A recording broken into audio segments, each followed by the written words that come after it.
ಆದರೆ ನಿಮ್ಮ 1, 2, 3, 4 ಜನದಿಂದಾಗಿ ಇಡೀ ನೀವು ಮಾನಮರ್ಯಾದೆ ತೆಗೆದುಕೊಂಡು ಕೆಲಸ ಆಗಬಾರ್ದು. ಅದನ್ನು ನೀವು ಯಾರು ಕೂಡ ಅವಕಾಶ ಮಾಡಿ ಕೊಡಬಾರ್ದು ಅಂತ ಕೂಡ ನಾನು ಹೇಳಲಿಕ್ಕೆ ನಾನು ಇವತ್ತು ಬಯಸ್ತೇನೆ. ಇಲ್ಲದೆ 1, 2, 3ರಿಂದಾಗಿ ಇಡೀ ನಿಮ್ಮ ಮಾಡಿದಂಥ ಕಷ್ಟ ಏನಿದೆ ಅದಕ್ಕೆ ಇಡೀ ಕಪ್ಪು ಚಿಕ್ಕೆ ತರುವಂಥ ಕೆಲಸಕ್ಕೆ ಯಾರು ಕೂಡ ಅವಕಾಶ ಕೊಡಬಾರ್ದು ಅಂತೇಳಿ ನಾನು ಪ್ರತಿಯೊಬ್ಬರ ತೂರ ಕಲಕಲಿಂದ ನಾನು ಹೇಳಲಿಕ್ಕೆ ನಾನು ಇವತ್ತು ಇಚ್ಛಿಸ್ತೇನೆ.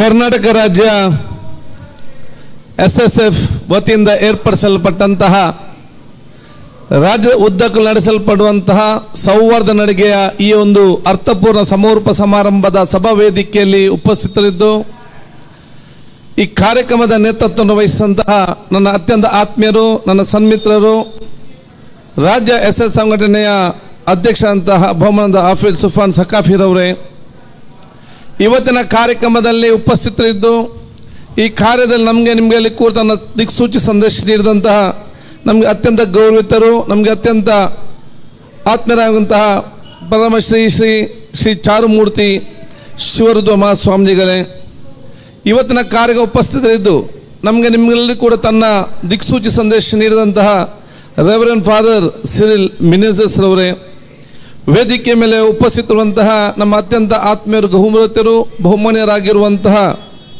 ಇಬ್ರಾಹಿಂ ಬಾಫಾಕಿ ತಂಗಳ ದುವಾನನ್ನು ಕೇಳಿಕೊಂಡು ನಮ್ಮ ಜೊತೆ ವೇದಿಕೆ ಮೇಲೆ ಉಪಸ್ಥಿತವಂತಹ ಬಹುಮಾನ್ಯದಂಥ ಬಶೀರ್ ಸಹದೀರ್ ಅವರೇ, ಅದೇ ರೀತಿ ಗೌರವಂತ ಅನಸ್ ಸಿದ್ದಿಕಿರವರೇ, ಬಹುಮಾನ್ಯ ಅಬ್ದುಲ್ ರೆಹಮಾನ್ ಹಾಜಿರ್ ಅವರೇ, ವೇದಿಕೆ ಮೇಲೆ ಉಪಸ್ಥಿತರುವಂಥ ಹುಸೇನ್ ಮಿತ್ಸಬೀರ್, ನಮ್ಮ ಕರ್ನಾಟಕ ಮುಸ್ಲಿಂ ಅಧ್ಯಕ್ಷ ಅಂತ ಹುಸೇನ್ ಮಿತ್ಸಬೀರ್ ಅವರೇ, ಆತ್ಮೀಯರಾದ ಬಹುಮಾನದ ಇಸ್ಮಾಲ್ ಸಹದೀರ್ ಅವರೇ, TC ಸಾಲಿಹ್ ಅವರೇ, ಅದೇ ಇರ್ಷಾದ್ ಹಾಜಿರ್ ಅವರೇ, ವೇದಿಕೆ ಮೇಲೆ ಉಪಸ್ಥಿತ ಎಲ್ಲ ನಮ್ಮ ಉಲೇಮಾಗಲೆ ಉಮರಾಕಲೆ ಗಣ್ಯ ಅತಿಥಿಗಳೇ, ನನ್ನ ಮುಂದಿರುವ ಎಲ್ಲ ಉಲೇಮಾಗಲೆ ಉಮರಾಕಲೆ, ರಾಜ್ಯ SSF ಸಂಘಟನೆಯ ಅಧ್ಯಕ್ಷರು ಮತ್ತು ಪದಾಧಿಕಾರಿ ಮತ್ತು ಬೆಂಗಳೂರು ಜಿಲ್ಲೆಯ ಪದಾಧಿಕಾರಿ ಮತ್ತು ಇನ್ನಿತ ಸನ್ಮಿತ್ರರೇ, ಈ ಕಾರ್ಯಕ್ರಮಕ್ಕೆ ನೇರವಾಗಿ ಪರೋಕ್ಷವಾಗಿ ಸಹಕಾರ ಕೊಟ್ಟೊಂದು ಇತ್ತೀಚೆಗೆ ಅತ್ಯಂತ ಸಂತೋಷವಾಗ್ತದೆ ಇವತ್ತಿನ ಈ ಕಾರ್ಯಕ್ರಮದಲ್ಲಿ ಭಾಗವಹಿಸಲಿಕ್ಕೆ.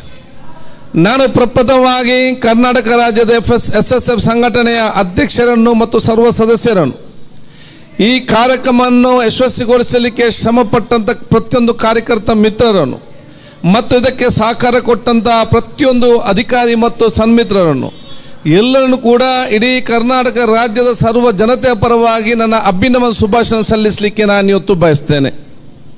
ಯಾಕೆಂತ ಹೇಳಿದರೆ ನಿಜವಾದ ದೇಶ ಪ್ರೇಮ ಯಾವುದಂತ ಹೇಳಿದರೆ ಎಲ್ಲದು ಮೈಕ್ ಹಿಡಿದುಕೊಂಡು 4 ಯಾರದಿಗೆ ಬೈದ ತಕ್ಷಣ ದೇಶ ಪ್ರೇಮ ಆಗುವುದಿಲ್ಲ. ನಿಜವಾದ ದೇಶ ಪ್ರೇಮ ಅಂತ ಹೇಳಿದರೆ ಸಮಾಜವನ್ನು ಕಟ್ಟುವಂಥ ನಿಮ್ಮ SSF ಕಾರ್ಯಕ್ರಮ ತಾವು ಮಾಡಿದ್ದೀರಾ, ಸೌಹಾರ್ದ ವಾತಾವರಣ ನಿರ್ಮಾಣ ಮಾಡಲಿಕ್ಕೆ ತಮ್ಮ ಪ್ರಯತ್ನ ತಾವು ಯಾವ ಮಾಡ್ತಿದ್ದೀರಾ, ಇದು ನಿಜವಾದ ದೇಶ ಪ್ರೇಮ ಅಂತ ನಾನು ಹೇಳಲಿಕ್ಕೆ ನಾನು ಇವತ್ತು ಬಯಸ್ತೇನೆ. ಒಂದು ಕಡೆಯಿಂದ ಈ ಸಮಾಜವನ್ನು ವಿಭಾಗ ಮಾಡಲಿಕ್ಕೆ ಬೇರೆ ಬೇರೆ ಕರ್ತವ್ಯ ಮತ್ತು ಸಂಘಟನೆ ಮತ್ತು ಬೇರೆ ಬೇರೆ ವಿಚಾರಗಳಲ್ಲಿ ಆಧಾರದಲ್ಲಿ ಸಮಾಜವನ್ನು ಇಬ್ಬಾಗ ಮಾಡಲಿಕ್ಕೆ ಪ್ರಯತ್ನ ಪಡುವಾಗ ಈ ಸಮಾಜವನ್ನು ಒಗ್ಗಟ್ಟಾಗಿ ನಿಂತು ಬಹುಶಃ ಮುಂದೆ ಕೊಂಡು ಹೋಗುವಂಥ ದೊಡ್ಡ ಮಟ್ಟದ ಆ ಒಂದು ಸಂಘಟನಾ ಕಾರ್ಯ ತಾವು ಮಾಡ್ತಿರೋದು ಎಲ್ಲರಿಗೂ ಕೂಡ ಒಂದು ಮಾದರಿ ಅಂತ ಹೇಳಲಿಕ್ಕೆ ನಾನು ಇವತ್ತು ಬಯಸ್ತೇನೆ. ಯಾಕಂತ ಹೇಳಿದರೆ ನೀವೊಂದು ವೇದಿಕೆಯಲ್ಲಿ ನಿಂತು ಒಬ್ಬನ ಸೈಡ್ ಪರವಾಗಿ ಮಾತಾಡಬೇಕಾದ್ರೆ ಏನು ಕಷ್ಟ ಇಲ್ಲ, ಎಷ್ಟು ಬೇಕಾದರೂ ಮಾತಾಡು, ಒಂದು ಸೈಡ್ಗೆ ನಿಂತು ಬೇಕಾದ್ರೆ ಏನು ಬೇಕಾದರೂ ಮಾತಾಡ್ಬೋದು, ಅದಕ್ಕೇನು ಲೈಸೆನ್ಸ್ ಬೇಕಂತಿಲ್ಲ, ಯಾವ ರೀತಿ ಬೇಕಾದರೂ ಮಾತಾಡೋದು ಭಾಳ ಸುಲಭ ಇದೆ. ಈ ಕಡೆ ನಿಂತು ಈ ಸೈಡ್ ಮಾತಾಡಬೇಕಾ, ಏನು ಬೇಕಾದರೂ ಮಾತಾಡ್ಬೋದು, ಅದಕ್ಕೇನು ಕಷ್ಟ ಇಲ್ಲ, ಭಾಳ ಸುಲಭ. ಇನ್ನೊಂದು ಏನು ಬೇಕಾದರೂ ಮಾತಾಡಲಿಕ್ಕೆ ಸುಲಭ. ಆದರೆ ನಮಗೆ ನೀವು ಬೇಕು, ನಾವು ಜೊತೆಯಲ್ಲಿ ಮುಂದೆ ಹೋಗಬೇಕು, ಬಲಿಷ್ಠವಾದ ಭಾರತವನ್ನು ನಾವು ಕಟ್ಟುವಂಥ ಒಂದು ನಿರ್ಮಾಣ ಕೆಲಸ ಮಾಡಬೇಕಂತೇಳಿ ಎಲ್ಲರನ್ನು ತೆಕ್ಕೊಂಡೋಗಿ ಮುಂದೆ ಹೋಗುವಂಥ ಕೆಲಸ ಅಷ್ಟು ಸುಲಭದ ಕೆಲಸ ಅಲ್ಲ, ಭಾಳ ಕಷ್ಟದ ಕೆಲಸ. ಆ ಕೆಲಸವನ್ನು ಇವತ್ತು ಮಾಡಿರೋದು ಒಂದು ಎಲ್ಲರಿಗೂ ಕೂಡ ಒಂದು ಪ್ರೇರಣೆ ಮತ್ತು ಪ್ರೋತ್ಸಾಹ ಅಂತ ಹೇಳಲಿಕ್ಕೆ ನಾನು ಇವತ್ತು ಬಯಸ್ತೇನೆ. ಅದಕ್ಕಾಗಿ ನಾನು ಹೇಳೋದಿಷ್ಟೇ, ಎಷ್ಟೇ ನಮಗೆ ಕಷ್ಟ ಆದರೂ ಕೂಡ, ಎಷ್ಟೇ ತೊಂದರೆಗೊಳಪಟ್ಟರೂ ಕೂಡ, ಎಷ್ಟೇ ಬೆದರಿಕೆಗೊಳಪಟ್ಟರೂ ಕೂಡ ನಾವು ಒಂದು ಸೈಡ್ ಪರ ನಿಲ್ಲದೆ ನಾವೆಲ್ಲರೂ ಜೊತೆಗೂಡಿ ತಗೊಂಡು ಹಂತ ಹಂತವಾಗಿ ಮುಂದೆ ನಿಂತು ಸೌಹಾರ್ದದ ಸಮಾಜ, ನೆಮ್ಮದಿಯ ಜೀವನ ಮುಖಾಂತರ ಬಲಿಷ್ಠವಾದ ಭಾರತ ಕಟ್ಟುವಂಥ ಯುವ ಜನಾಂಗ ನಾವು ಇವತ್ತು ಆಗಬೇಕಂತ ನಾನು ನಿಮ್ಗೆಲ್ಲರಿಗೂ ಕೂಡ ಹೇಳ್ತಾ ಇರ್ತೇನೆ. ಅದು ಎಷ್ಟೇ ಕಷ್ಟ ಆಗಲಿ, ಅದು ಸೌಹಾರ್ದವಾದ ಸಮಾಜ ನಿರ್ಮಾಣ ಮಾಡಲಿಕ್ಕೆ ಪ್ರತಿ ಹಂತದಲ್ಲಿ ಕೂಡ ನಿಮ್ಮ ನೇತೃತ್ವ ವಹಿಸಿಕೊಂಡು ನಿಂತೆಲ್ಲರೂ ಕೂಡ ತಯಾರಾಗಿರಬೇಕು. ಅದು ನಮಗೆ ನಮ್ಮ ಭವಿಷ್ಯಕ್ಕೆ ದೊಡ್ಡ ಮಟ್ಟದ ಪ್ರಯೋಜನ, ಅದು ನಮ್ಮ ದೇಶಕ್ಕೆ ಮತ್ತು ಸಮಾಜಕ್ಕೆ ನಾವು ಕೊಡುವಂಥ ಅತ್ಯಂತ ದೊಡ್ಡ ಮಟ್ಟದ ಕೊಡುಗೆ ಅಂತ ನಾನು ಹೇಳಲಿಕ್ಕೆ ನಾನು ಇವತ್ತು ಬಯಸ್ತೇನೆ. ಸಮಾಜ ಸೌಹಾರ್ದ ನಿರ್ಮಾಣ ಮಾಡೋ ಜವಾಬ್ದಾರಿ ಅದು ಬರೀ ಶಾಸಕರಿಗೆ ಮತ್ತು ಸರ್ಕಾರದ ಜವಾಬ್ದಾರಿ ಮಾತ್ರ ಅಲ್ಲ. ಈ ಸಮಾಜದಲ್ಲಿ ಸೌಹಾರ್ದ ಮತ್ತು ಶಾಂತಿಯ ಏಕತೆ ಸೋದರ ಸಮಾಜ ನಿರ್ಮಾಣ ಮಾಡಬೇಕಾದ್ರೆ ಪ್ರತಿಯೊಂದು ಮನೆಯಲ್ಲಿ ಕೂಡ ಎದ್ದು ನಿಲ್ಲುವಂಥ ಯುವಕರು ಎದ್ದು ನಿಂತ ಅವಕಾಶ ಆಗಬೇಕು. ಪ್ರತಿಯೊಂದು ಸಂಘಟನೆಗಳ ಅದು ಜವಾಬ್ದಾರಿ ಆಗಿರ್ತದೆ, ಪ್ರತಿಯೊಂದು ವ್ಯಾಪಾರಸ್ಥರ ಜವಾಬ್ದಾರಿ ಆಗ್ತದೆ, ಪ್ರತಿಯೊಂದು ಈ ಸಮಾಜದ ಪ್ರತಿಯೊಬ್ಬರ ಜವಾಬ್ದಾರಿ ಹೊರತು ಅದು ಒಬ್ಬರಿಗೆ ಮಾತ್ರ ಸೀಮಿತವಾಗಂಥ ವಿಚಾರ ಅಲ್ಲ. ಆದ ಕಾರಣ ತಮ್ಮ ತಮ್ಮ ಜವಾಬ್ದಾರಿ ಏನಿದೆ ಅದನ್ನು ನಾವು ಸಮರ್ಪಕವಾಗಿ ಸೇರಿಸಿಕೊಂಡು ನಾವು ಮುಂದೆ ಹೋದಾಗ ಎಲ್ಲ ಕೂಡ ಕನಸು ನೆನಸಾಗಲಿಕ್ಕೆ ಅಶ್ವಸ್ಯ ನಮಗೆ ಸಾಕಾರ ಆಗ್ತದೆ. ನಿಮಗೆ ಪ್ರಾರಂಭದಲ್ಲಿ ಸ್ವಲ್ಪ ಸಮಸ್ಯೆ ಆಗ್ಬೋದು, ಅದನ್ನು ತೆಕ್ಕೊಂಡ ಹೆಜ್ಜೆಯನ್ನು ಹಂತ ಹಂತವಾಗಿ ಮುಂದಿಟ್ಟಾಗ ಇದು ದೊಡ್ಡ ಮಟ್ಟದ ಆಂದೋಲನವಾಗಿ ಪರಿವರ್ತನೆ ಆಗ್ತದೆ ಅಂತ ನನಗೆ ದೊಡ್ಡ ಮಟ್ಟದ ವಿಶ್ವಾಸ ಇದೆ ಅಂತ ನಾನು ಹೇಳಲಿಕ್ಕೆ ನಾನು ಇವತ್ತು ಬಯಸ್ತೇನೆ. ಆ ದೊಡ್ಡ ಮಟ್ಟದ ಕನಸು ನಮ್ಮೆಲ್ಲ ಕನಸಾಗಬೇಕು. ಇಡೀ ರಾಜ್ಯದಲ್ಲಿ ನಾವು ಜನರನ್ನು ಬೆರೆತುಕೊಳ್ಳಲಿಕ್ಕೆ ಬೇಕಾಗುವಂಥ ಎಲ್ಲ ವ್ಯವಸ್ಥೆಯನ್ನು ಮಾಡೋದ ಜವಾಬ್ದಾರಿ ಮತ್ತು ಕೆಲಸ ಕಾರ್ಯಗಳು ಅದು ನಮ್ಮ ಪ್ರತಿಯೊಬ್ಬರು ಕೂಡ ಆಗಬೇಕಂತ ಹೇಳಲಿಕ್ಕೆ ನಾನು ಇವತ್ತು ಬಯಸ್ತೇನೆ. ಸಾಮರಸ್ಯ ಸಮಾಜ ಅಂತ ಹೇಳಿದರೆ ಭಿನ್ನಾಭಿಪ್ರಾಯ ಇಲ್ಲ ಅಂತಲ್ಲ. ಸಾಮರಸ್ಯ ಸಮಾಜ ಅಂತ ಹೇಳಿದರೆ ನಾವು ಭಿನ್ನಾಭಿಪ್ರಾಯ ಇರಲೇಬಾರ್ದು. ಭಿನ್ನಾಭಿಪ್ರಾಯ ದೂರ ಇಟ್ಟುಕೊಂಡು ಅದು ಸಾಮರಸ್ಯ ಸಮಾಜ ಮಾತ್ರವಲ್ಲ. ಎಲ್ಲ ಭಿನ್ನಾಭಿಪ್ರಾಯ ಇದ್ದುಕೊಂಡು ಆ ಭಿನ್ನಾಭಿಪ್ರಾಯ ಮಧ್ಯೆ ನಾವು ಕೂತ್ಕೊಂಡು ಆ ಭಿನ್ನಾಭಿಪ್ರಾಯ ಬಗ್ಗೆ ನಾವು ಚರ್ಚೆ ಮಾಡಿಕೊಂಡು ಒಬ್ಬರೊಬ್ಬನ ಅರ್ಥ ಮಾಡಿಕೊಂಡು ಏಕತೆ ಸಮಾಜ ನಿರ್ಮಾಣ ಮಾಡೋದೇ ಅದು ಸಾಮರಸ್ಯ ಸಮಾಜ ಅಂತ ನಾನು ಹೇಳಲಿಕ್ಕೆ ನಾನು ಇವತ್ತು ಬಯಸ್ತೇನೆ. ಆಗ ಭಿನ್ನಾಭಿಪ್ರಾಯ ಎಷ್ಟೇ ಇರಲಿ, ಈ ಭಿನ್ನಾಭಿಪ್ರಾಯ ನಾವು ದೂರ ಇಟ್ಟರೆ ಕೆಲಸ ಆಗೋದಿಲ್ಲ. ಅವರ ಜೊತೆ ಕೂತ್ಕೊಂಡು ಸಮಸ್ಯೆಯನ್ನು ಬಗೆಹರಿಸಿಕೊಂಡು ಮುಂದೆ ಹೋಗುವಂಥ ಕೆಲಸ ಆಗಬೇಕು. ಅದಕ್ಕಾಗಿ ನಾನೆಲ್ಲ ಸೋಷಿಯಲ್ ಮೀಡಿಯಾದ ನನ್ನ ಮಿತ್ರರಿಗೆ ನಾನು ಹೇಳ್ತಾ ಇರ್ತೇನೆ, ನೀವು ಎಲ್ಲಿಯಾ ಕೂತ್ಕೊಂಡು ದೊಡ್ಡ ದೊಡ್ಡ ವಿಚಾರ ಅದು ಪ್ರಭುತ್ವದೇ ಅಲ್ಲ. ದೊಡ್ಡ ವಿಷಯ ಚರ್ಚೆ ಮಾಡೋದು, ದೊಡ್ಡ ವಿಚಾರವನ್ನು ಮಾತಾಡೋದು, ಆಗದು ಹೋಗೋದ್ರ ಬಗ್ಗೆ ಚರ್ಚೆ ಮಾಡೋದು ಇದು ಪ್ರಭುತ್ವತೆ ಮತ್ತಲ್ಲ. ನಿಜವಾದ ಪ್ರಭುತ್ವತೆ ಮತ್ತು ನಿಜವಾದ ಪ್ರಯೋಜನ ಯಾವುದಂತ ಹೇಳಿದರೆ ಸಣ್ಣ ಸಣ್ಣ ವಿಚಾರಗಳನ್ನು ಅರ್ಥ ಮಾಡಿಕೊಂಡು ಚರ್ಚಿಸಿ ಆ ಸಣ್ಣ ಸಮಸ್ಯೆಗೆ ಪರಿಹಾರ ಕಾಣ್ಕೊಳ್ತೀರಲ್ಲ, ಅದು ನಿಜವಾದ ಪ್ರಭುತ್ವತೆ ಆಗ್ತದೆ ಅಂತ ಹೇಳಲಿಕ್ಕೆ ನಾನು ಇವತ್ತು ಬಯಸ್ತೇನೆ. ಆದಾಗ ನಿಮ್ಮ ಪ್ರದೇಶದ ಸಣ್ಣ ವಿಚಾರಗಳು ನೀವು ಚರ್ಚೆ ಮಾಡಿಕೊಂಡು ಬಗೆಹರಿಸಿಕೊಂಡು ಮುಂದೆ ಹೋಗುವಂಥ ದೊಡ್ಡ ಮಟ್ಟದ ಗುಣವನ್ನು ನಾವೆಲ್ಲ ಕೂಡ ಹಮ್ಮಿಕೊಳ್ಳುವಂಥ ಅವಕಾಶ ಆಗಬೇಕು.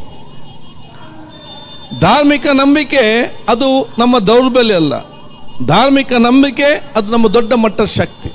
ಆ ಧಾರ್ಮಿಕ ನಂಬಿಕೆ ಮೌಲ್ಯ ಜೊತೆಯಲ್ಲಿ ನಾವು ಬಹುಶಃ ನಮ್ಮ ವಿಶ್ವಪ್ರವಾದಿ ಮೊಹಮ್ಮದ್ ಮುಸ್ತಫಾ ಸಲ್ಲಂ ಅವರ ತತ್ವ ಆದೇಶ ಸಂದೇಶ ಮತ್ತು ಸೌಹಾರ್ದ ಏನು ಕೊಟ್ಟಿದೆಯಾ ಅದನ್ನು ನಾವು ಮೈಗೂಡಿಸಿಕೊಂಡು ಹೋದರೆ ಸರ್ವ ಜನಾಂಗದ ಸರ್ವ ಧರ್ಮದ ಪ್ರೀತಿಗೆ ಪಾತ್ರರಾಗಲಿಕ್ಕೆ ನಮಗೆಲ್ಲರಿಗೂ ಕೂಡ ಇವತ್ತು ಅವಕಾಶ ಖಂಡಿತವಾಗಿ ಇದೆ ಅಂತ ನಾನು ಹೇಳಲಿಕ್ಕೆ ನಾನು ಇವತ್ತು ಬಯಸ್ತೇನೆ.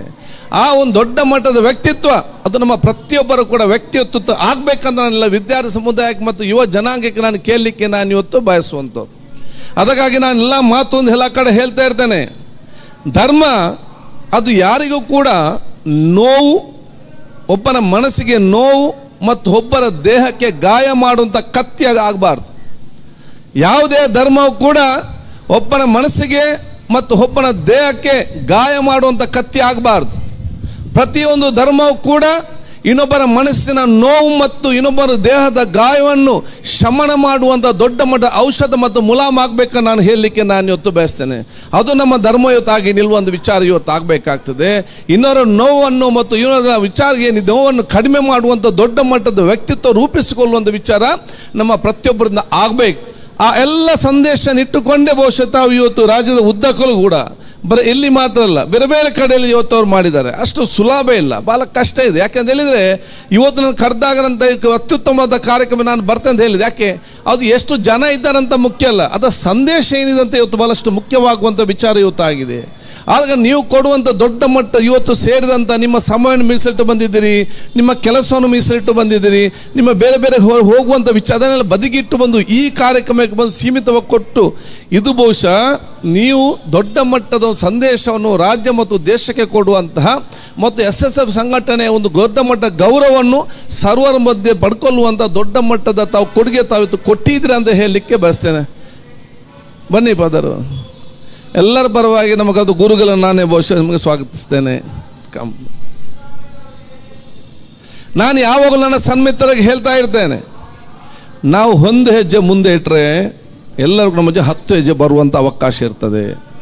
ಆದಾಗ ತಾವು ಇವತ್ತೇನು ಸುಫಿಯಾನ್ ಅವರೇನು ಒಂದು ಹೆಜ್ಜೆ ತಾವೆಲ್ಲ ಮುಂದಿಟ್ಟಾಗ ಎಲ್ಲ ಜಾತಿ ಧರ್ಮ ಗುರುಗಳು 2 ಹೆಜ್ಜೆ ಮುಂದಿಟ್ಟುಕೊಂಡು ನಿಮ್ಮ ಜೊತೆ ಸೇರುವಂಥ ಒಂದು ವಿಚಾರ ಇವತ್ತು ಆಗಿದೆ. ಆಗ ನಾವು ನಮ್ಮನ್ನು ಆತ್ಮೋಲೋಕನ ಮಾಡಿಕೊಂಡು ಮುಂದೆ ಹೋಗುವಂಥ ವಿಚಾರ ಇವತ್ತು ಆಗಬೇಕಂತ ನಾನು ಹೇಳಲಿಕ್ಕೆ ನಾನು ಇವತ್ತು ಬಯಸ್ತೇನೆ. ಸೌಹಾರ್ದಕ್ಕೆ ಸಂಬಂಧಪಟ್ಟಾಗೆ ಮಾತಾಡಬೇಕಾದ್ರೆ ಎಷ್ಟು ಬೇಕಾದರೂ ಮಾತಾಡ್ಬೋದು. ಅದು ನಾನು ದೀರ್ಘವಾಗಿ ನಾನು ಇವತ್ತು ನಿಮಗೆ ಮಾತಾಡಲಿಕ್ಕೆ ನಾನು ಹೋಗುವುದಿಲ್ಲ. ನಾನು ಹೇಳ್ತೇನೆ ಯಾಕೆಂತ ಹೇಳಿದರೆ, ನಮಗೆ ಈಗ ಬದುಕಲಿಗೆ ಹೇಗೆ ನಮಗೆ ಗಾಳಿ ಇವತ್ತು ಅತಿ ಅಗತ್ಯ. ನಾವೇನು ಬದುಕಬೇಕಾದ್ರೆ, ಮನುಷ್ಯರು ಬದುಕಬೇಕಾದ್ರೆ ನಾವೇನು ಉಸಿರು ತೆಗೆದಿದ್ರೆ 2 ನಿಮಿಷ ನಾವು ಯಾರಿಗೂ ಬದುಕಲಿಕ್ಕೆ ಸಾಧ್ಯ ಇಲ್ಲ. ಮನುಷ್ಯರು ಬದುಕಲಿಕ್ಕೆ ಉಸಿರೆಷ್ಟು ಅಗತ್ಯವಿದೆಯೋ ಭಾರತ ದೇಶ ಬದುಕಲಿಕ್ಕೆ ಸೌಹಾರ್ದತೆ ಕೂಡ ಅಷ್ಟೇ ಅಗತ್ಯ ಅಂತ ನಾನು ಹೇಳಲಿಕ್ಕೆ ನಾನು ಇವತ್ತು ಬಯಸ್ತೇನೆ.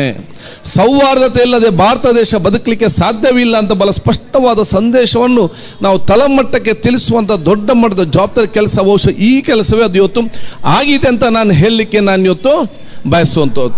ಆದಾಗ ನಾನೆಲ್ಲ ಕೇಳುವುದಿಷ್ಟೇ, ಈ ರೀತಿಯ ಕಾರ್ಯಕ್ರಮವನ್ನು ಬೇರೆ ಬೇರೆ ಕಡೆ ಹಮ್ಮಿಕೊಳ್ಳುವಂಥ ಅವಕಾಶವತ್ತಾಗಲಿ.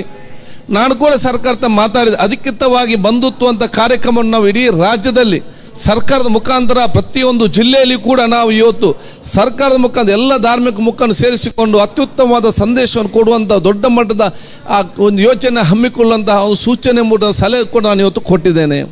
ಅದು ನಾನು ಹೇಳಿದಿಷ್ಟೇ, ನಿಮ್ಮ ಈ ಕಾರ್ಯಕ್ರಮ ಇಲ್ಲಿಕ್ಕೆ ಸಮಾರೋಪ ಅಲ್ಲ, ಇದು ನಿಮ್ಮ SSFನ ಕಾರ್ಯಕ್ರಮದ ಸಮಾರೋಪ.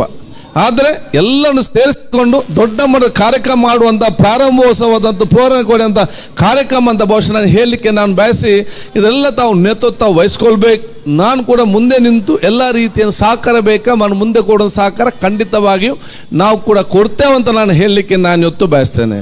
ನಾನು SSFನ ಎಲ್ಲ ನಿಮ್ಮ ಅಧ್ಯಕ್ಷರಿಗೆ ಎಲ್ಲ ಗುರುಗಳಿಗೆ ತಾವಿದ್ದೀರಿ. ಬಹುಶಃ ಈ ಸಂಘಟನೆ ದೀರ್ಘವಾದ ಒಂದು ನನಗೆ ಬಹಳ ಸಣ್ಣದಿಂದಲೂ ಬಹಳ ಅತ್ಯಂತ ನಾನು ಚಿರಪರಿಚಿತನಾಗಿದ್ದೆ. ನಾನು ಶಾಸಕನಾಗಿ ಮೊದಲೇ, ನಾನು ವಿದ್ಯಾರ್ಥಿ ನಾಯಕನಾಗಿದ್ದಲೇ, ಸಣ್ಣದಿಂದಲೇ ಎಲ್ಲ ಕಾರ್ಯಕ್ರಮಕ್ಕೆ ನಾನು ಬಹುಶಃ ಬೇರೆ ಬೇರೆ ಕಡೆ ಬಂದು ಹೋಗಿ ಎಲ್ಲ ವಿಚಾರನ ಅರ್ಥ ಮಾಡಿಕೊಂಡು ಅದರ ಬಗ್ಗೆ ನಾನು ಬಹುಶಃ ನಾನು ಹೇಳ್ಬೇಕಾದ್ರೆ ಭಾಳಷ್ಟು ಹೊತ್ತು ಹೇಳುವಂಥ ವಿಚಾರ ಕಲಿತಿದ್ದೆ. ನಾನು ಹೇಳ್ದಿಷ್ಟೇ, ನಮಗೆ ಅತ್ಯಂತ ಆತ್ಮೀಯ ಗೌರವರಾಗಿರುವಂತಹ ಕಮಲ್ ಉಲೇಮಾ AP ವಸ್ತಾದವರ ಆ ನೇತೃತ್ವದಲ್ಲಿ ಎಲ್ಲ ನಂಗೆ ಬಹುಮಾನದ ನಮ್ಮ ತಂಗಲ್ಲು ಮತ್ತು ಎಲ್ಲ ನಮ್ಮ ಉಲೇಮಾಗಳು ಬಹುಶಃ ಅತ್ಯಂತ ಪ್ರೀತಿ ತಾಜುಲ್ ಉಲೇಮಾರು ಇರಲಿ, ಕೂರ ತಂಗಲವರು ಇರಲಿ, ವಾಫಾಕಿ ತಂಗಲ್ ಅಂತವ್ರು ಇರಲಿ, ಖಲೀಲ್ ತಂಗಲ್ರವ್ ಅಂತ ಇರಲಿ, ನೈಮಿತ ಉಸ್ತಾದ್ ಅಂತ ಇರಲಿ, ಬಹುಶಃ ಇವರೆಲ್ಲ ಭಾಳಷ್ಟು ಇವತ್ತು ಹೇಳಬೇಕಾದ್ರೆ ಇವರೆಲ್ಲ ನೇತೃತ್ವದಲ್ಲಿ ಮತ್ತು ಮಾರ್ಗದರ್ಶನದಲ್ಲಿ ಬಂದಂಥ ಸಂಘಟನೆ ನಿಮ್ಮದಾಗಿದೆ. ನಮಗಿಂತ ಜಾಸ್ತಿ ಜವಾಬ್ದಾರಿ ಅದು ನಿಮಗೆ ಭಾಳಷ್ಟು ಇದೆ ಅಂತ ಹೇಳಲಿಕ್ಕೆ ನಾನು ಇವತ್ತು ಬಯಸ್ತೇನೆ. ಅದಕ್ಕಾಗಿ ನಾನು ಹೇಳ್ತೇನೆ, ನಾವು ಹೆಚ್ಚು ಕಮ್ಮಿ ತಪ್ಪು ಮಾಡ್ಬೋದು, ಅದು ಎಂದಿಗೂ ಕೂಡ ನೀವು ತಪ್ಪು ಮಾಡಬಾರ್ದು ಅಂತ ಹೇಳಲಿಕ್ಕೆ ನಾನು ಇವತ್ತು ಇಚ್ಛಿಸುವಂಥದ್ದು. ಈ ಸಂಘಟನೆ ಗೌರವ ಎಲ್ಲರ ಮಧ್ಯದಲ್ಲಿ ತರಲಿಕ್ಕೆ ಅಷ್ಟು ಶ್ರಮಪಟ್ಟು ಭಾಳ ಶ್ರಮಪಟ್ಟು ಒಂದು ಹಂತಕ್ಕೆ ಬಂದು ನಿಂತಿದ್ದಾರೆ. ಆದರೆ ನಿಮ್ಮ 1, 2, 3, 4 ಜನದಿಂದಾಗಿ ಇಡೀ ನೀವು ಮಾನಮರ್ಯಾದೆ ತೆಗೆದು ಕೆಲಸ ಆಗಬಾರ್ದು, ಅದನ್ನು ನೀವು ಯಾರು ಕೂಡ ಅವಕಾಶ ಮಾಡಿ ಕೊಡಬಾರ್ದು ಅಂತ ಕೂಡ ನಾನು ಹೇಳಲಿಕ್ಕೆ ನಾನು ಇವತ್ತು ಬಯಸ್ತೇನೆ. ಭಾಳಷ್ಟು ಪ್ರತಿಯೊಬ್ಬರಿಗೂ ಕೂಡ ನಿಮಗೆ ಭಾಳಷ್ಟು ಜವಾಬ್ದಾರಿ ಇದೆ. ಯಾಕೆ ನೀವು ಆ ಇದರದಲ್ಲಿ ಇದ್ದೀರಾ. ಆ ಉಲೇಮಾಗಳ ಮಾರ್ಗದಲ್ಲಿ ಬಂದಂತಹ ಸಂಘಟಿತ ಅಂತಾಗ ಅದನ್ನು ತಾವೇನು ಬಹಳ ಪ್ರಾಮಾಣಿಕತೆಯಿಂದ ನಿಷ್ಠುರವಾಗಿ ಆ ಗೌರವವನ್ನು ಉಳಿಸಿಕೊಳ್ಳುವಂಥ ಕೆಲಸ ಏನಿದೆಯಾ ದಯವಿಟ್ಟು ಅದರ ಬಗ್ಗೆ ಆಲೋಚನೆ ಮಾಡಿಕೊಂಡು ತಾವೆಲ್ಲರೂ ಕೂಡ ಮುಂದೆ ಹೋಗೋ ಜವಾಬ್ದಾರಿ ಪ್ರತಿಯೊಬ್ಬರ ಜವಾಬ್ದಾರಿ. ಇಲ್ಲದೆ ಒಬ್ಬರು 2, 3ರಿಂದಾಗಿ ಇಡೀ ನಿಮ್ಮ ಮಾಡಿದಂಥ ಕಷ್ಟ ಏನಿದೆ ಅದಕ್ಕೆ ಇಡೀ ಕಪ್ಪು ಚಿಕ್ಕೆ ತರುವಂಥ ಕೆಲಸಕ್ಕೆ ಯಾರು ಕೂಡ ಅವಕಾಶ ಕೊಡಬಾರ್ದು ಅಂತೇಳಿ ನಾನು ಪ್ರತಿಯೊಬ್ಬರ ಕೂಡ ಕಲಕಲಿಂದ ನಾನು ಹೇಳಲಿಕ್ಕೆ ನಾನು ಇವತ್ತು ಇಚ್ಛಿಸ್ತೇನೆ. ಇದರ ಬಗ್ಗೆ ಜಾಸ್ತಿಯಾಗಿ ಬೇಕಂತ ಹೇಳಿದ್ರೆ ನಾನು ಚರ್ಚೆ ಮಾಡಿ ನಮ್ಮ ಕೂತ್ಕೊಂಡು ಚರ್ಚೆ ಮಾಡ್ತೇನೆ. ಹೇಗೆ ಅಂತ ನಾನು ಹೇಳಲಿಕ್ಕೆ ನಾನು ಹೋಗುದಿಲ್ಲ. ಆದರೆ ಮರ್ಯಾದೆಯನ್ನು ಉಳಿಸುವಂಥ ಕೆಲಸದ ಜವಾಬ್ದಾರಿ ತಾವೆಲ್ಲ ಇವತ್ತು ಮಾಡಿ ಅಂತ ಹೇಳಲಿಕ್ಕೆ ನಾವು ಇವತ್ತು ಬರ್ತೇನೆ. ನಾವು ಇರ್ಬೋದು, ನಾವು ಇಲ್ಲದ ದೊಡ್ಡ ವಿಚಾರ ಅಲ್ಲ. ಸಂಘಟನೆ, ಸಮಾಜ, ಈ ಒಂದು ಸೌಹಾರ್ದತೆ ಅದು ಶಾಶ್ವತವಾಗಿ ನಿಲ್ಬೇಕಂತ ನಾನು ಹೇಳಲಿಕ್ಕೆ ನಾನು ಇವತ್ತು ಬಯಸುವಂಥದ್ದು. ಅದಕ್ಕೆ ನೀವೆಲ್ಲ ಇಷ್ಟೆಲ್ಲ ಶ್ರಮಪಟ್ಟು ಮಾಡ್ತೀರಾ, ಆ ಗೌರವ ಉಳಿಸಿಕೊಂಡು ಬಹುಶಃ ಈ ರೀತಿಯ ಅತ್ಯುತ್ತಮವಾದ ಕೆಲಸ ಇನ್ನಷ್ಟು ಮುಂದೆ ಹೋಗಿಕೊಂಡು ದೊಡ್ಡ ಮಟ್ಟದ ಆ ಒಂದು ಕೆಲಸ ಕಾರ್ಯಗಳು ನಿಮ್ಮೆಲ್ಲಿಂದ ಆಗಲಿ ಅಂತ ನಾನು ಹೇಳಲಿಕ್ಕೆ ನಾನು ಇವತ್ತು ಬಯಸ್ತೇನೆ. ಎಲ್ಲ ನಮ್ಮ ಕಾರ್ಯಕ್ರಮದಲ್ಲಿ ನಮ್ಮ ಪರಮಪೂಜ್ಯ ಸ್ವಾಮೀಜಿಗಳು, ಅತ್ಯಂತ ಗೌರವದ ಫಾದರ್ಗಳು ಯಾಕೆ ನಿಮ್ಮ ಮೇಲೆ ವಿಶ್ವಾಸ ಇಟ್ಟು ಇವತ್ತು ಬಂದಿದ್ದಾರೆ. ಈ ಕಾಲಘಟ್ಟದಲ್ಲಿ ಬೇರೆ ಬೇರೆ ನಾನು ಇನ್ನೊಮ್ಮೆ ನಿಮ್ಮ SSFನ ಯಾಕೆ ಅಭಿನಂದಿಸ್ತೇನೆ ಹೇಳಿದರೆ, ಇವತ್ತಿನ ಕಾಲಘಟ್ಟದಲ್ಲಿ ಯಾರ್ಯಾರು ಎಲ್ಲೆಲ್ಲಿ ಕೂತ್ಕೊಂಡು ಸೋಷಿಯಲ್ ಮೀಡಿಯಾದಲ್ಲಿ ಬಿಸಿ ಇರುವಾಗ ನೀವು ಅದನ್ನೆಲ್ಲ ಬಿಟ್ಟು ನಾವೆಲ್ಲರೂ ಒಗ್ಗಟ್ಟೆ ಅಂತ ಹೇಳಿಕೊಂಡು ಈ ನಡು ಬಿಸಿಲಲ್ಲಿ ಕೂಡ ಒಗ್ಗಟ್ಟಾಗಿ ತಾವು ಸಮಾಜಕ್ಕೆ ಸೇವೆ ಕೊಡ್ತೀರಲ್ಲ, ಅದು SSFನೊಂದು ವಿಶಿಷ್ಟತೆ ಅಂತ ನಾನು ಹೇಳಲಿಕ್ಕೆ ನಾನು ಇವತ್ತು ಇಚ್ಛಿಸುವಂಥದ್ದು. ನಾವು ಅಥವಾ ನಾವೆಲ್ಲರೂ ಕೂಡ ಸಮಸ್ಯೆ ಬಂದಾಗ ಸಮಸ್ಯೆಯನ್ನು ಬಗೆಹರಿಸುವಂಥ ವ್ಯಕ್ತಿತ್ವ ಮತ್ತು ಯುವ ನಾಯಕರಾಗಬೇಕು ಹೊರತು ಸಮಸ್ಯೆ ಬಂದಾಗ ಕೂತ್ಕೊಂಡು ಅದು ಇನ್ನಷ್ಟು ಸಮಸ್ಯೆ ಸೃಷ್ಟಿಸುವಂತಹ ಒಂದು ವ್ಯಕ್ತಿತ್ವ ನಮ್ಮದು ನಿಮ್ದು ಯಾರು ಕೂಡ ಆಗಬಾರ್ದು. ಸಮಸ್ಯೆ ಬಂದಾಗ ಸಮಸ್ಯೆಯನ್ನು ಬಗೆಹರಿಸುವಂಥ ವ್ಯಕ್ತಿತ್ವ ಆಗಬೇಕು. You should be part of the solution, not part of the problem. ಆದ ಕಾರಣ ಅದು ಹಾಗಾಗಬೇಕು, ಅದು ಹೀಗೆ ಆಗಬೇಕಂತ ಹೇಳಲಿಕ್ಕೆ ಯಾರು ಕೂಡ ಹೇಳ್ಬೋದು, ಕಷ್ಟ ಇಲ್ಲ. ಅದು ಏನು ಮಾಡಬೇಕಂತ ಹೇಳುವಂದು ಯಾರು ಕೂಡ ಇರುವುದಿಲ್ಲ, ಅದು ಹೇಗೆ ಮಾಡಬೇಕಂತ ತೋರಿಸೋರು ಯಾರು ಕೂಡ ಇರುವುದಿಲ್ಲ. ಆದಾಗ ನಿಮ್ಮೆಲ್ಲರ ವ್ಯಕ್ತಿತ್ವ ಹೇಗಿರ್ಬೇಕಂತ ಹೇಳಿದರೆ ಹಾಗೆ ಆಗಬೇಕು ಹೀಗೆ ಆಗಬೇಕಂತ ಚರ್ಚೆ ಮಾಡಿ ಏನು ಮಾಡಬೇಕಂತೇಳಿ ತೋರಿಸ್ಕೊಡೋ ವ್ಯಕ್ತಿತ್ವ ನಿಮ್ಮದು ಬರಲಿ ಅಂತ ನಾಯಕತ್ವ ನಿಮ್ಮ ರಾಜ್ಯಾಧ್ಯಕ್ಷ ಎಲ್ಲ ಸಮಯದ ಉಲ್ಲೇಖಗಳು ಉಮಾಕರು ಇರುವಂಥ ಅವಕಾಶ ಇವತ್ತು ಆಗಲಿ. ನಾನು ನನ್ನ ವಿಶೇಷವಾದ ಶುಭಾಶಯ ನಿಮಗೆಲ್ಲರಿಗೆ ನಾನು ಇವತ್ತು ಸಲ್ಲಿಸುತ್ತಾ, ಬಹುಶಃ ನಿಮ್ಮೆಲ್ಲರ ಆಶೀರ್ವಾದ ಸಹಕಾರ ಮುಖಾಂತರ ಇವತ್ತು ರಾಜ್ಯದ ನನ್ನ ಬರೀ ಶಾಸಕನಾಗಿ ಮಾತ್ರ ಅಲ್ಲ, ಮಂತ್ರಿಯಾಗಿ ಮಾತ್ರ ಅಲ್ಲ, ಈ ರಾಜ್ಯದ ವಿಧಾನಸಭೆ ಸಭಾಧ್ಯಕ್ಷ ಕೂತು ಅವಕಾಶ ತಾವಿವತ್ತು ಮಾಡಿಕೊಟ್ಟಿದ್ದೀರಿ. ಅದಕ್ಕಾಗಿ ಬಹುಶಃ ನಿಮ್ಮೆಲ್ಲರ ದುವಾ ಮತ್ತು ನಿಮ್ಮೆಲ್ಲ ಸಹಕಾರಕ್ಕೆ ನಾನು ಯಾವಾಗಲೂ ನಾನು ಚಿರ ಋಣಿ ಅಂತ ನಾನು ಇವತ್ತು ಹೇಳಿಕೊಳ್ತಾ, ನಾವೆಲ್ಲರೂ ಕೂಡ ಜೊತೆಯಾಗಿ ಸೇರಿಕೊಂಡು ನಾವು ಮುಂದೆ ಹೋಗುವ, ನಾವು ಜೊತೆ ಸೇರಿಕೊಂಡು ಮುಂದೆ ಹೋಗುವ ಸಂದರ್ಭದಲ್ಲಿ ಹಿಂದೆ ಯಾರು ಉಳಿದಿದ್ದಾರೆ ಅವರ ಕೈ ಹಿಡಿದು ಮುಂದೆ ತಗೊಂಡು ಜವಾಬ್ದಾರಿ ನಾವೆಲ್ಲ ಕೂಡ ಹಮ್ಮಿಕೊಳ್ಳು ಅಂತ ನಾನು ಹೇಳಿಕೊಂಡು ಮತ್ತೊಮ್ಮೆ ನಿಮಗೆಲ್ಲ ಶುಭಾಶಯ ಸಲ್ಲಿಸಿ ನನ್ನ ಮಾತು ಮುಗಿಸ್ತೇನೆ. ಅಸ್ಸಲಾಮು ಅಲೈಕುಂ ವರಹಮತುಲ್ಲಾಹಿ ವಬರಕಾತ್. ಇಂತೆಲ್ಲ ನನ್ನ ಸಹೋದರರಿಗೆ ನಮಸ್ಕಾರಗಳು. ಜೈ ಹಿಂದ್.